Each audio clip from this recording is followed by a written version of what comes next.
Salut tout le monde, ravi de vous retrouver dans cette masterclass numéro 28. On arrive bientôt au terme de ce challenge 30 jours et aujourd'hui on va parler de Covid, on va parler de pourquoi c'est une formidable opportunité qui nous est offerte et que le Covid nous a permis justement d'avoir. Alors a posteriori c'était compliqué quand on était dans la merde, quand on était en confinement, de voir réellement le côté positif de la chose. Et j'aimerais qu'on travaille ensemble ou qu'on réfléchisse ensemble, du coup, qu'est-ce qu'on peut retirer de l'événement Covid? Qu'est-ce qu'on peut retirer des confinements successifs? Et qu'est-ce qu'on peut retirer pour le futur? Parce que, quelle que soit la situation ou dans l'état d'esprit que tu es aujourd'hui, ou quel que soit l'impact que ça a eu dans ton business, pour moi, en termes de mindset, il y a deux façons de voir les choses. C'est soit tu vois le verre à moitié plein, ou soit tu vois le verre à moitié vide. Et ça, c'est vraiment un état d'esprit à avoir, d'accord? Est-ce que tu es quelqu'un d'optimiste? Est-ce que tu es quelqu'un de pessimiste? Et toutes les études le disent, c'est que si on a ce mindset, on est toujours en train de broyer du noir, ou on est toujours pessimiste par rapport à tel ou tel type de situation, eh bien, on aura beaucoup plus de difficultés à s'en sortir, d'accord, dans la vie de manière générale et encore plus dans notre vie professionnelle. Je te rappelle que être indépendant, c'est avoir des responsabilités, d'accord. On croit souvent que être coach sportif, être coach indépendant, c'est simplement entraîner les gens. Mais c'est trop réducteur en fait. Tu l'as bien vu, ton métier, c'est pas juste faire des pompes et des abdos aux gens. Ça va bien au-delà. En tout cas, tes missions en tant que chef d'entreprise, quelle que soit la taille de ton entreprise, eh bien, il y a énormément de choses à faire. Donc, soit tu es orienté vers une solution, d'accord, ou soit tu es orienté sur les problèmes et tu te focalises que sur les problèmes. Le problème, c'est que, c'est le cas de le dire, c'est qu'en étant que projeté sur les problèmes, on est dans un cercle vicieux, quoi. Ça ne va jamais, ceci, cela, les gens ne veulent pas faire de zoom. Bref, il y a tout un tas de facteurs qui fait que on broie du noir. Par contre, j'aimerais aujourd'hui que tu te challenges et que tu vois en fait les innombrables possibilités qu'ont permis la Covid, le confinement. Qu'est-ce qu'on peut en retirer de tout ça? Alors bien sûr, c'est plus un travail à faire par rapport à toi, par rapport à ton business model, par rapport à comment tu vois aussi ton activité, ta vie.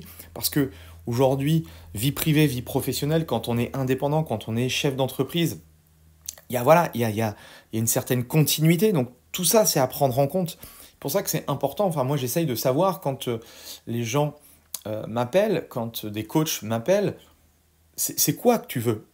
Est-ce que tu veux simplement bosser une dizaine d'heures par semaine et profiter le reste du temps de ta famille ou de faire d'autres projets? Ou est-ce qu'au contraire, tu veux charbonner et bosser 50 heures par semaine pour gagner beaucoup plus d'argent pour t'acheter tel ou tel type de truc ou monter tel ou tel type de projet? Bref, chacun en soi, au fond de soi, a son pourquoi, d'accord?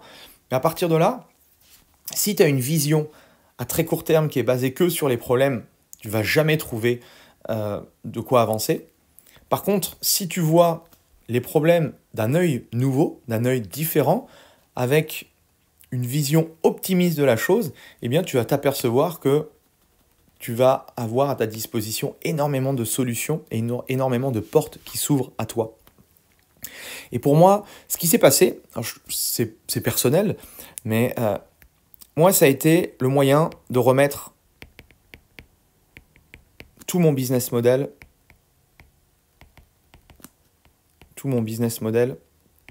à plat.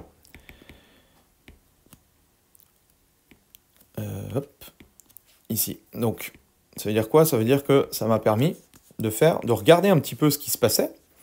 Moi, ça fait 9 ans, là, je viens de fêter les 9 ans de mon centre, par exemple. Donc, j'ai pas mal de data, j'ai pas mal de choses, et ça m'a permis, du coup, de restructurer tout ça, de retravailler tout ça. Ça m'a permis aussi de me remettre en question. Et ça, c'est aussi important parce que quand tu es dans une situation où ça fonctionne bien, où, entre guillemets, tu es un peu en pilotage automatique, quand il t'arrive ce qui nous est arrivé, eh bien, ça nécessite de prendre voilà, du recul et de se dire, ok, waouh, comment je peux faire pour m'en sortir, d'accord? C'est pas un élément extérieur qui va perturber mon business et qui va, du jour au lendemain, supprimer des années de travail, des heures de travail, de l'investissement, etc., etc. Donc ça a permis, du coup, de me poser les bonnes questions. Ça m'a permis aussi de trouver des solutions nouvelles. Bien sûr, devant chaque crise, il y a des opportunités. Il y a des choses fantastiques qui se sont passées. Donc, comment je pourrais en tirer profit? Ça a été aussi le moyen d'expérimenter de nouvelles choses. Notamment sur tout ce qui est online, même si je développais déjà des choses sur le online, mais j'y mettais pas énormément non plus d'énergie parce que j'avais pas forcément beaucoup de temps à consacrer à ce système-là. Bah là, ça a été l'occasion d'expérimenter pas mal de choses. D'accord? Et tout ça fait que, pour moi, j'en sors grandi de tout ça. Ça a été dur pour tout le monde, il a fallu trouver des solutions. Mais je pense qu'aujourd'hui, mon business est beaucoup plus solide qu'avant. Il est beaucoup plus structuré. J'ai réduit des choses que je n'avais pas forcément besoin, etc., etc. Donc, rappelle-toi, la vision est importante. Monter un business, c'est pas simplement faire des séances, c'est avoir une réelle vision. Quelle est ta vision et quelle est ta mission, toi, que tu t'es donnée par rapport à ton job, par rapport à ton métier. Et essaye de regarder, du coup, restructuration, hop, j'ai du mal à écrire en parlant. La restructuration, ça permet justement de voir un petit peu par rapport à tes différents départements marketing, département vente, département administratif, département produit, etc. Comment tu peux faire pour améliorer sensiblement les choses. Et ça, c'est extrêmement puissant. D'accord ? Toutes ces choses-là font que de mois en mois, tu vas améliorer progressivement ton activité.